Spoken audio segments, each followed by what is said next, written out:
Hey guys, if you're shopping for knives and gear, make sure you check out the description of the video you're watching right now for links to some great online retailers. There's also individual links for knives that I personally recommend. Thanks! What's going on YouTube? Metal Complex here, and today I've got another interesting knife review slash knife overview to share with you guys. This is the new off-grid knives Seadog V2 in blackout. Here's the box right here.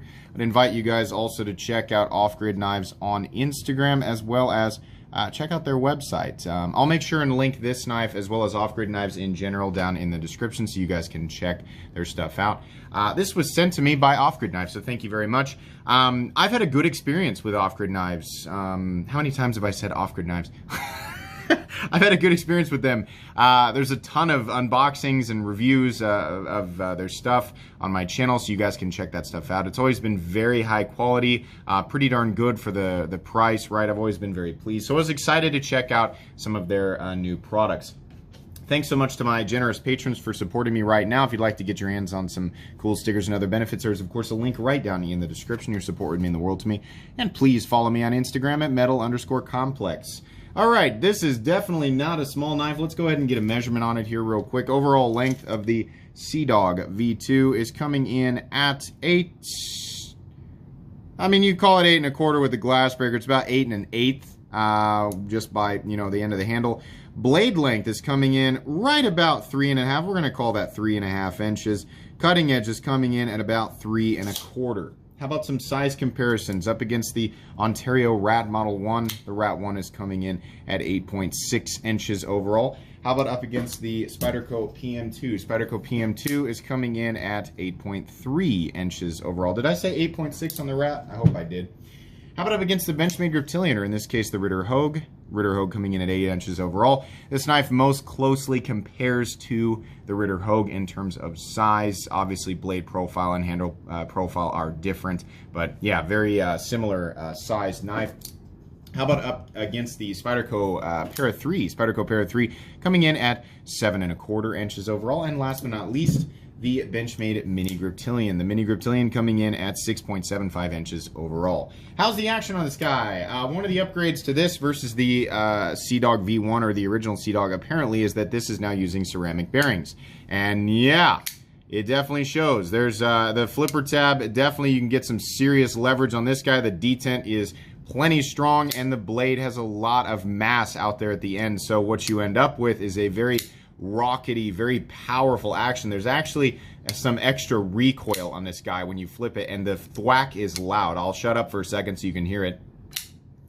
Very satisfying, absolutely. On the way back down, it is very nearly fall shut, actually.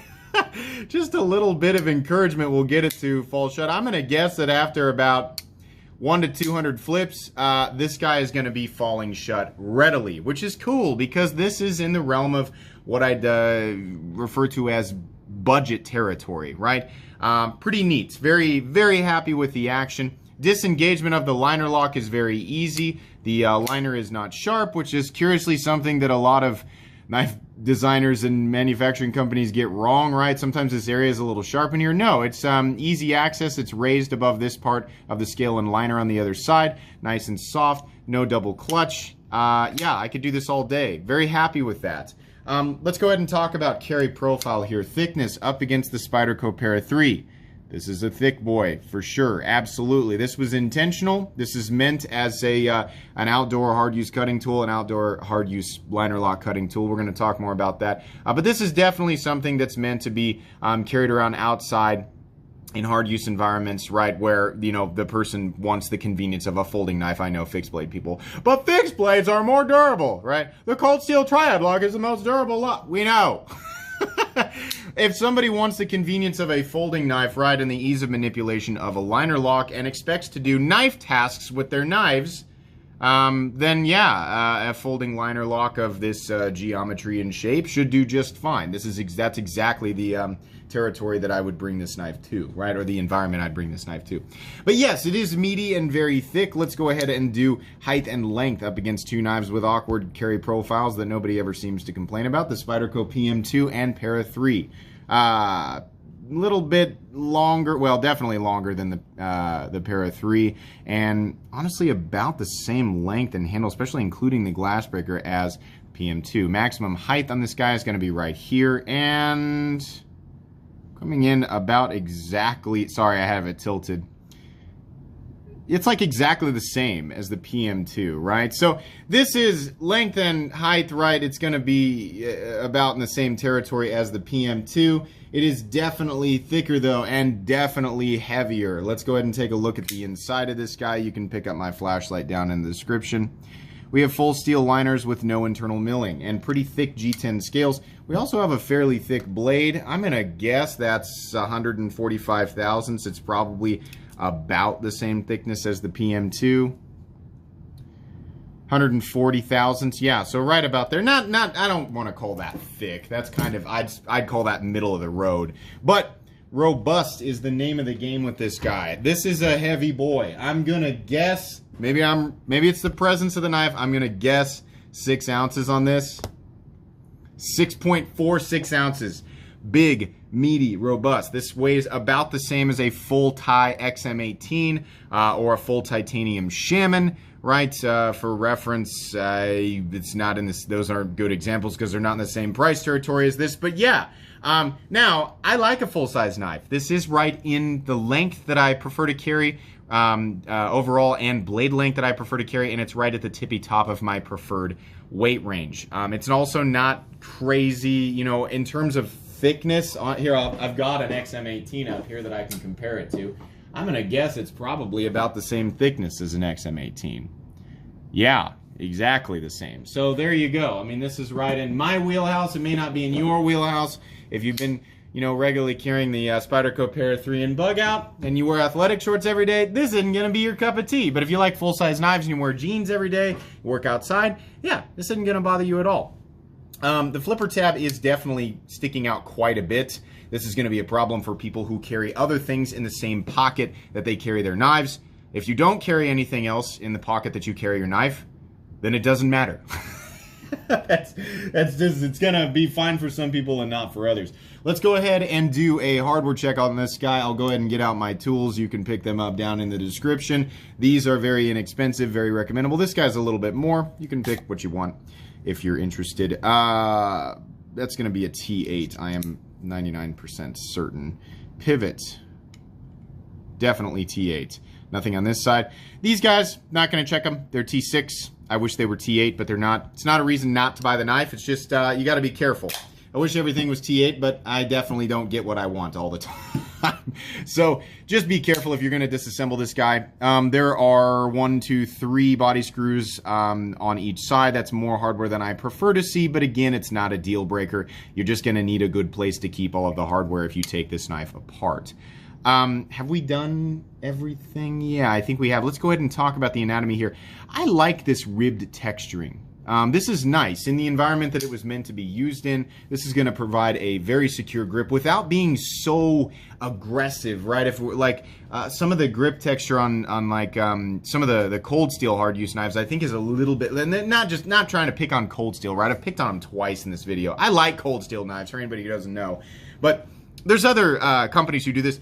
The aggressive texturing that you get with some, you know, like on the G10 on some knives that are meant for like hard use, I think is kind of overboard. It's so crazy that it's just going to shred your pants, right? This offers plenty of traction, couples well with excellent ergonomics, right? And it's just, it's not so aggressive that it's gonna tear your pants up under the pocket clip. It also looks nice. I like this a lot. It adds that kind of three-dimensional look to the scales, which are not, oh boy, are they slightly contoured? Can I get this on camera? If they are, it's very slight. In any case, it's very nice to the touch. I like this. The edges are all very nicely knocked down. Very much appreciate that. There are no hot spots on this knife. This is definitely a knife that I would have no problem holding onto and using for long periods of time. I like this. If you wear gloves with it, great. You probably should be wearing gloves if you're going to do a lot of outdoor hard work with this thing. If you're not wearing gloves, that's okay, because it's going to be really, really comfortable. The purchase on this thing is excellent, and honestly, that extra thickness and the robust nature of this knife makes it feel really good in hand. The jimping is also, you know, in the right place.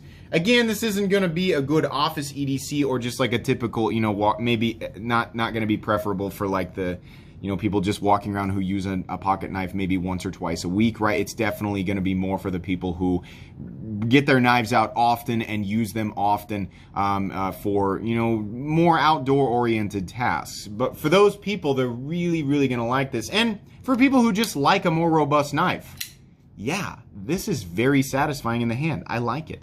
The blade shape, I think, is probably the crowning gem of the entire design. We have a very robust, sort of casually widening blade. It's a reverse tanto. I mean, you might call it a cleaver, right? Whatever you want to call it. I like these blade shapes. They offer quite a bit of strength. You're not really going to have to worry too much about damage to the tip. We have an enormous flat right here that carries out about 90% the length of the blade. And then we have what I believe... Is it? No, I don't think it's hollow. I think it's flat. We have a flat ground blade. This is definitely a geometry that is meant more it's supposed to be geared more towards durability of the edge, right? What's the steel on this guy? It's Ausate. Now, wait a second. Before people come unglued, this has apparently been cryo-treated.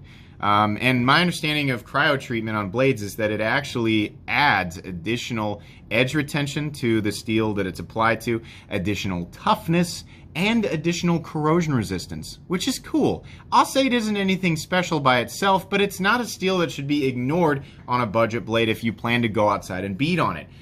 The benefits of Ausate are that it is very easy to sharpen. That's something that I really appreciate in a knife that I'm going to throw around and beat on all day. It's going to go dull. It doesn't matter what it's made out of, right? If I'm going to use my knife all day for hard work and it's going to be drug across abrasive surfaces, I always think about the time that I took the rat up on the roof when we redid it, and this thing was getting tossed over shingles. It was getting used to cut open packs of shingles. Destroyed the edge. It doesn't matter if your knife's made out of Maximate, it's going to destroy the edge. So, if I, you know, and it may not hold an edge very long, but if I can easily resharpen it after doing stuff like that, I appreciate that. Ausate is also very tough and very corrosion resistant. So adding the cryo treatment on there to increase, even if it is marginal, increase the potential edge retention, right? Increase the toughness and increase the corrosion resistance, as I understand it. That's pretty cool. And it undoubtedly goes into the cost of the knife. So yeah, I think that's kind of neat. This does have a black washed finish on it, so it's already kind of got that beat up, worn outside look that I appreciate. I think additional scratches and marks on this blade are only going to add character to it. I don't mind the thickness behind the edge, and truthfully, it's really not all that bad. I really thought that the thickness behind the edge would just be absolutely overkill, but it's okay.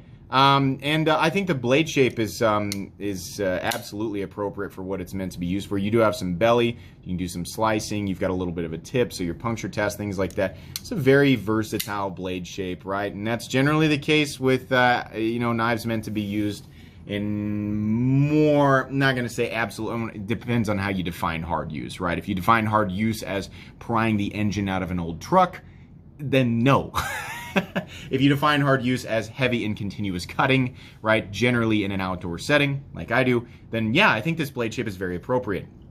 I always like to, I just like the Off-Grid Knives logo. I don't mind that that's on the blade at all. I just think it looks good.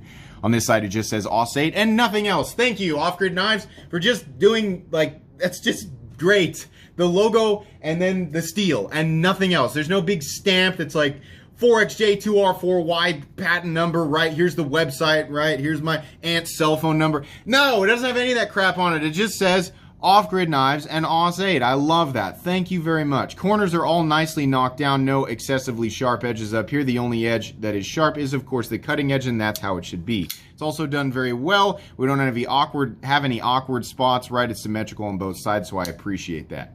Flipper tab is also nicely knocked down on all corners. There's nothing sharp here. Jimping in the right place. Like I said, though, it is a pretty lengthy flipper tab, so if you carry other things in your knife pocket besides your knife, that might be a problem. For other people, it's going to flip reliably every single time. This knife is very hard to fail. The bearings are very smooth. In fact, I'm literally going to try and fail this for you guys.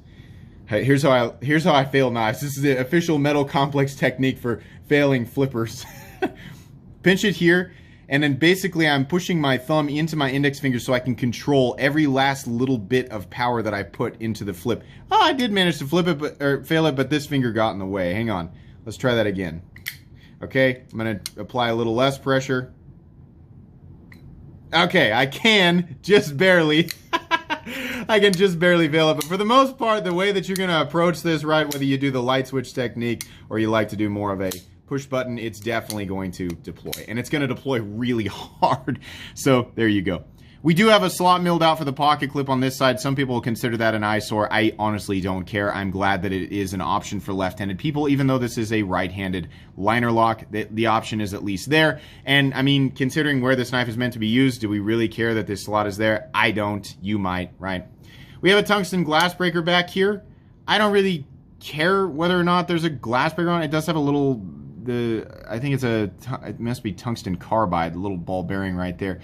Do I think that'll work? Yeah, absolutely, I think it'll work. Apparently the idea with the excess thickness on the scales is to make sure that you've got a very secure grip if you're actually going to use the glass breaker. It's always humorous when I see a glass breaker on a little tiny knife, or a knife that I really can't get a good purchase on, because it's like, how am I supposed to put I mean, in this hypothetical circumstance where I'm going to be breaking glass, which for me is going to be pretty much never. But if I was going to do it, it's going to be really difficult with a knife that's hard to hang on to, or small or thin, right?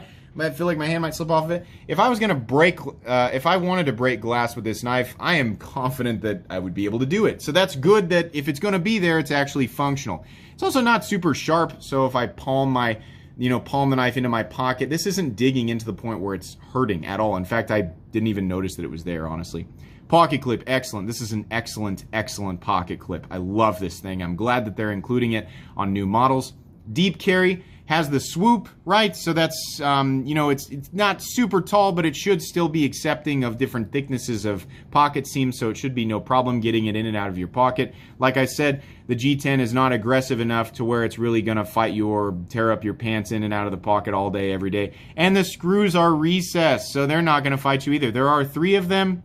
So lots of extra parts, but the pocket clip is sunk into the G10, which is a benefit of milling a slot like that, and it's not going to go anywhere. Plenty of retention, happy with that. You're basically going to see nothing but the tip of the glass breaker and the pocket clip when this thing is in your pocket. We do have this secondary lock, which, okay, if you're really going to go at it, engage beast mode or whatever you want to call that, that sets that little peg right there, and it makes it impossible for you to, well, I'm not going to say impossible, but under normal circumstances, natural amount of human force, you're not going to be able to disengage that. I found that, tension on a well-made liner lock is generally enough to keep it from disengaging, right? But if you're worried about that and you're going to be doing something a little bit crazy with your knife, maybe you ought to, go ahead and activate beast mode on your knife, right? I don't really think that it needs to be there. It is tight. It's not like, there's like a definite amount of pressure that you have to put on it to get it to engage and disengage. But I can see how maybe in some circumstances you might be using it and maybe it'd be pretty hard. Trying to accidentally engage it. Yeah, you'd have to be a pretty weird circumstance where that would happen, right? And then you're, oh, darn, what's going on? And you got to click the thing back down, right? Maybe you drop your knife, maybe, your muscle memory takes over, you're expecting it to come down, and then it doesn't, and then maybe for whatever reason you put your hand on the blade and it cuts you, right? I don't know. It could also, no, it can't engage in the closed position, so it's not going to stop you from flipping it. It's there, it's not really hurting anything. I would probably just prefer that it wasn't there, but it's really hard to complain about it, right? Other side of the pivots is just the non-show side pivot. Looks fine. It's black like everything else. The liner lock is solid at about 50%. There is absolutely zero blade play in this guy, up, down, left, or right. We have a nice, robust, look at the size of that stop pin. No shouldering, but that's fine. It doesn't necessarily need it. Centering is spot on. Happy with that. Yeah. well-made knife. Little nitpicks, things that people are going to have a problem with. This is definitely a big, heavy knife, right? If you're not into that, or your EDC requirements don't call for a big, heavy knife, or you live in an area where this blade length is going to be illegal, check your local laws, then this isn't going to be your thing, right? It's got some T6 screws, and it's got a lot of them. So if you're going to take this apart, make sure that you've got a good place to keep all of the hardware. The blade geometry is pretty robust and thick. This is going to be beneficial for some people over others, right? Initially, when I looked at the blade steel, I thought, OS8, but the cryo treatment is intriguing. There are a lot of great steels in this price range. Not saying that this is absolutely the best steel and the best heat treatment for the price range, but I find it acceptable. I'm not really going to complain about it. I think it is interesting, right? The glass breaker, I could take it or leave it, right? It's there. It's not really hurting anything. The switch, I don't think that needs to be there, but it is, right? So what's the price on this guy? Those are truthfully my only nitpicks. Everything else is great, especially, man, that flipping action is just awesome, and it's very, very close to fall shut. Price on this guy currently, as of the time of this video, is $67. What do I think about that price? It's okay. It's all right. I would have liked to see this between 50 to 55 bucks. There are a lot of hyper competitive knives in this price range, right? This knife is probably going to appeal to a different crowd than your, you know, like the kings of the budget EDC world right now are Civivi and CJRB, at least from my perspective. I think this knife will appeal to different people, right? This is definitely a more robust knife. There are things that I would do with this knife that I wouldn't do with a lot of Civivis and CJRBs, but not everybody needs that. And I think, you know, in that case, there, you know, those are more. CJRB and Civivi makes a lot more everyman EDC knives. This is a more, you know, I don't want to say specialty class, but it's just geared towards a certain type of usage habit, right? A different area, you know, I think where it's more durability and versatility, right? So $67, it's all right. 55 bucks, I would have been much happier, right? I mean, we're looking at what is that? What am I trying to say here? 55 to 65 is 10 plus 2 is 12. So we're looking, that's how I do math. We're looking at a $12 difference over where I would be happy. It's 12 bucks, right? I'm not going to sit here and, you know, split hairs over $12. This is a recommendable knife, but just keep in mind, you know, I think who this is more so, you know, geared towards who it's going to make happy. It's not going to make everybody happy, but it's still a knife that I can recommend because it's still in budget territory and it is very well made. Very cool. The all black appearance is going to appeal to some people and not so much others, right? It's a preference thing. This is made well. It's a good price. I can recommend it, and I think it'll serve people well who actually plan to take it out and really beat on it. You're going to enjoy the elements of this knife that are geared towards that.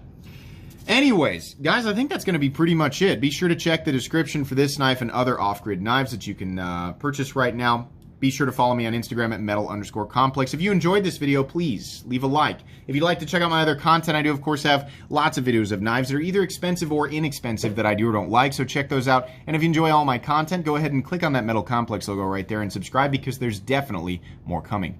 Thanks again for watching, everybody, and have a great day.